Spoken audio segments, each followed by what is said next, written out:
Hi అండి, అందరికీ నమస్తే. Welcome back to Bhavita cooking channel. ఈరోజు వీడియోలో రెసిపీ వచ్చేసి ఎగ్లెస్ స్పాంజ్ కేక్ని అవెన్ లేకోకుండా ఇంట్లోనే ఉండే వాటితోనే ఎలా తయారు చేసుకోవాలో చూపించబోతున్నాను.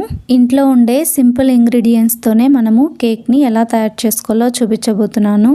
బయట బేకరీలో దొరికే ప్లెయిన్ స్పాంజ్ కేక్ని ఇంట్లోనే మనం ఈజీగా తయారు చేసుకోవచ్చండి. ఎగ్ అనేది వేయకపోయినా సరే చాలా సాఫ్ట్గా వస్తుందండి కేక్ అనేది. ఈ బేసిక్ కేక్ అనేది మనం కనుక ప్రిపేర్ చేసామే అనుకోండి, మనం ఆటోమేటిక్గా కేక్ని కూడా చాలా ఈజీగా ప్రిపేర్ చేసుకోవచ్చండి. ఇప్పుడు కేక్ని తయారు చేసుకోవడం కోసము ముందుగా ఒక మిక్సీ జార్ని తీసుకోండి. అందులోకి 1/2 కప్పు షుగర్ని వేసుకోండి.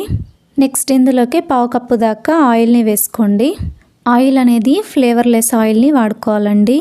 అంటే వేరుశనగ నూనె కాకోకుండా మనం సన్ఫ్లవర్ ఆయిల్ కానీ రైస్ ఫ్లవర్ ఆయిల్ కానీ యూస్ చేసుకోవచ్చు, లేదా బటర్నైనా కూడా యూస్ చేసుకోవచ్చండి. ఎందుకంటే కేక్ అనేది స్మెల్ వస్తుంది, అందుకోసమే ఫ్లేవర్లెస్ ఆయిల్ని యూస్ చేయాలి. ఇందులోకి 1/2 కప్పు దాకా పెరుగును వేసుకోండి.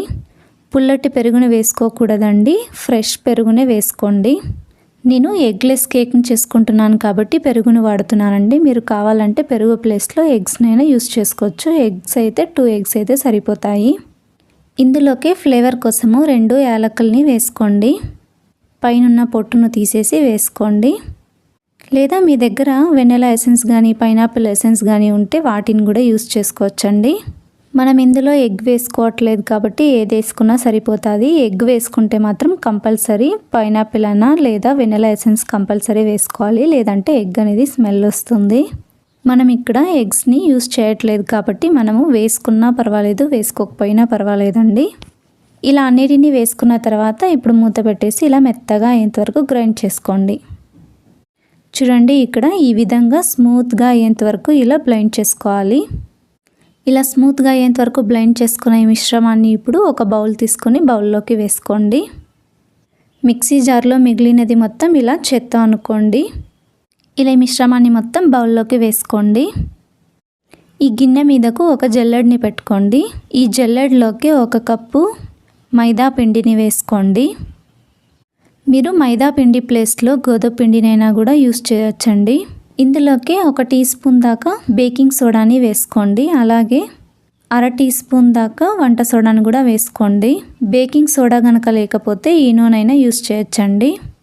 ఈనో కూడా మీ దగ్గర లేకపోతే వంట సోడాని 1 టేబుల్ స్పూన్ దాకా వేసుకోండి, సరిపోతుంది.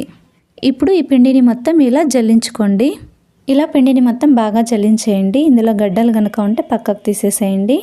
పిండిని ఇప్పుడు బాగా కలుపుకోవాలండి. మనము పిండిని కలిపే విధానంలో కూడా కేక్స్ అనేవి బాగా తయారవుతాయి. మీ దగ్గర ఇలాంటి స్పూన్ ఉంటే ఇలాంటి స్పూన్ వాడండి. స్పూన్ అనేది ముందున ఇలా ప్లెయిన్గా ఉంటే కలపడానికి చాలా ఈజీగా ఉంటుందండి. చూడండి, నేను ఇక్కడ ఒకసారి రౌండ్ చేసి మధ్యలోకి ఇలా కట్ చేస్తున్నాను. ఇలా కలుపుకోవాలండి పిండి అనేది. దీనిని కట్ అండ్ ఫోల్డ్ మెథడ్ అని అంటారండి. సో 1 డైరెక్షన్లోనే మనము పిండి అనేది కలుపుకోవాలండి. ఇలా కలుపుకోవడం వల్లనే కేక్ అనేది చాలా సాఫ్ట్గా వస్తుందండి. మీరు కలిపేటప్పుడే పిండి అనేది కాస్త గట్టిగా కనుక ఉంటే ఇందులోకి 1 లేదా 2 టేబుల్ స్పూన్ల దాకా పాలను వేసుకోండి. పాలు కాచి చల్లార్చుకున్న పాలని వాడండి. ఇలా పాలను కూడా వేసుకొని ఇలా బాగా ఒకసారి మిక్స్ చేసుకోండి.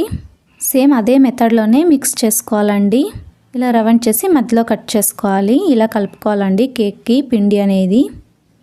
మీరు పాలని ఒకేసారి వేసుకోకండి, కొంచెం కొంచెం మీ కన్సిస్టెన్సీని బట్టి మీరు యాడ్ చేసుకోండి పాలనేవి. చూడండి, కేక్ బ్యాటర్ అనేది ఈ కన్సిస్టెన్సీలో ఉండాలి. ఇప్పుడు కేక్ని బేక్ చేసుకోవడం కోసము బేకింగ్ ట్రే కనుక ఉంటే దాన్నే వాడండి. లేదు మీ దగ్గర అనుకుంటే కనుక ఇలా మనం ఇంట్లో వాడే అల్యూమినియం పాత్రని తీసుకోండి. ఇంట్లో ఏదో ఒకటి అల్యూమినియం పాత్ర అనేది ఉంటుంది కదండి, అలాంటి గిన్నెను తీసుకొని ఇలా ఆయిల్ని చుట్టూరా అప్లై చేసుకోండి. స్టీల్ గిన్నె మాత్రం వాడకండి. స్టీల్ గిన్నెలో కనుక వేస్తే మాడిపోతుంది కేక్ అనేది. ఇలా గిన్నెకి నూనెను అప్లై చేసుకున్న తర్వాత ఇందులోనే కొంచెం మైదా పిండిని వేసుకొని ఇలా గిన్నె చుట్టూరా డస్ట్ చేసుకోండి పిండిని. గిన్నె మొత్తానికి కూడా పిండి అనేది బాగా పట్టించండి. ఇలా గిన్నెకు పిండిని మొత్తం అప్లై చేసుకున్న తర్వాత మనం ఇందాక కలిపి ఉంచుకున్న కేక్ బ్యాటర్ని మొత్తం వేసేసుకోండి. చూడండి, కేక్ బ్యాటర్ అనేది ఎంత థిక్గా ఉందో ఇలా ఉండాలండి. కేక్ బ్యాటర్ అనేది ఈ కన్సిస్టెన్సీలోనే ఉండాలి. ఇలా మిక్స్ చేసుకున్న కేక్ బ్యాటర్ని మొత్తం గిన్నెలోకి వేసుకున్న తర్వాత ఇప్పుడు గిన్నెను 4-5 సార్లు ఇలా ట్యాప్ చేసుకోండి. ఇలా గిన్నెను ట్యాప్ చేసుకోవడం వల్ల అడుగున ఎయిర్ గ్యాప్స్ కానీ లేదా బబుల్స్ కానీ ఏమన్నా ఉన్నా కూడా లేకోకుండా ఉంటుందండి. అప్పుడే కేక్ కూడా బాగా నీట్గా వస్తుందండి. అందుకోసమే ఇలా గిన్నెను ట్యాప్ చేసుకోవాలి. ఇప్పుడు మనం కేక్ని బేక్ చేసుకోవడం కోసము ఇలాంటి ఒక పెద్ద గిన్నెను తీసుకోండి. ఇది కూడా అల్యూమినియం పాత్ర అయితే బాగుంటుందండి. మనము కేక్ చేసుకునే గిన్నె ఈ గిన్నెలోకి పట్టాలి కాబట్టి దానికన్నా పెద్ద సైజు ఉండే గిన్నెను తీసుకోండి. లేదా మీ దగ్గర ఇలాంటి పెద్దది ఒకటి నాన్ స్టిక్ బాండి గనక ఉంటే అందులో అయినా సరే చేసుకోవచ్చండి. మధ్యలోకి ఇలాంటి స్టీల్ది ఒక స్టాండ్ కానీ అలా స్టాండ్ లేకపోతే మీ దగ్గర ఉండే ఒక చిన్న గిన్నెను కూడా బోర్లు ఇచ్చి పెట్టి మీరు కేక్ని బేక్ చేసుకోవచ్చండి. మీరు ఇంకా మందంగా ఉండే పెద్ద కుక్కర్ని కానీ లేదా ఇలాంటి ఇడ్లీ పాత్ర కూడా మందంగా ఉంటే దానినైనా యూస్ చేసుకోవచ్చండి. నేను వాడే ఇడ్లీ పాత్ర మందంగా ఉందండి. ఆ ఇడ్లీ పాత్రను పెట్టుకొని ఇందులోకి అడుగున ఉసుగును కానీ లేదా సాల్ట్నైనా కూడా వేసుకోండి. ఇందులో స్టాండ్ను పెట్టి 5 నిమిషాల పాటు హీట్ అవ్వనివ్వండి. 5 నిమిషాల తర్వాత మనము రెడీ చేసి ఉంచుకున్న గిన్నెను పెట్టుకోవాలి. ఇలా గిన్నెను చుట్టూరా ఎక్కడ తగలకోకుండా మధ్యలోనే పెట్టుకోవాలి. గిన్నెను మధ్యలోకి పెట్టుకున్న తర్వాత స్టవ్ని మీడియం ఫ్లేమ్లోకి అడ్జస్ట్ చేసుకుని ఇప్పుడు మూత పెట్టేసి కేక్ని బేక్ చేసుకోండి. ఇక్కడ గాలి అనేది పొక్కోకుండా మూతను అంత టైట్గా మూసుకోవాలండి. మనము టైట్గా మూతను పెట్టేసి మనము కుక్ చేసుకోవాలి. నేను తీసుకున్న గిన్నెకు ఇలా క్లోజ్ చేసిన ఈ మూతకు చిన్న హోల్ అనేది ఉందండి. ఆ హోల్ని ఇలా టిష్యూ పేపర్తో క్లోజ్ చేసేసుకోండి. టైట్గా మూతను మూసుకున్న తర్వాత స్టవ్ని మీడియం ఫ్లేమ్లోకి ఉంచి 30 నుండి 45 నిమిషాల పాటు బేక్ చేసుకోవాలి. అవెన్లో చేసుకోవాలనుకుంటే కనుక 180 డిగ్రీస్ దగ్గర 35 to 45 మినిట్స్ వరకు బేక్ చేసుకోండి. 10 నిమిషాల తర్వాత చూస్తే కేక్ అనేది బేక్ అవ్వడం స్టార్ట్ అయింది. చూడండి, ఇది కేక్ అనేది కొంచెము బబ్లీగా వచ్చింది కదండి, కొంచెం ఉబ్బినట్టు అనిపిస్తుంది కదా. మరొక 30 నిమిషాల పాటు స్టవ్ని లో ఫ్లేమ్లో ఉంచి గనక చేసుకుంటే రెడీ అయిపోతుందండి కేక్ అనేది. 30 నిమిషాల తర్వాత చూడండి అనేది అంచుల మొత్తం కలర్ చేంజ్ అయింది కదా. ఇప్పుడు నైఫ్తో ఇలా గుచ్చి గనక చూస్తే అతుక్కోకుండా ఉంటే కేక్ అనేది రెడీ అయిపోయినట్టేనండి. కేక్ బేక్ చేసుకోవడం కోసము 40 మినిట్స్ అయితే పట్టిందండి. మధ్యలో నేను చూడగానే నాకు చాకకు అంటుకోలేదండి కేక్ అనేది.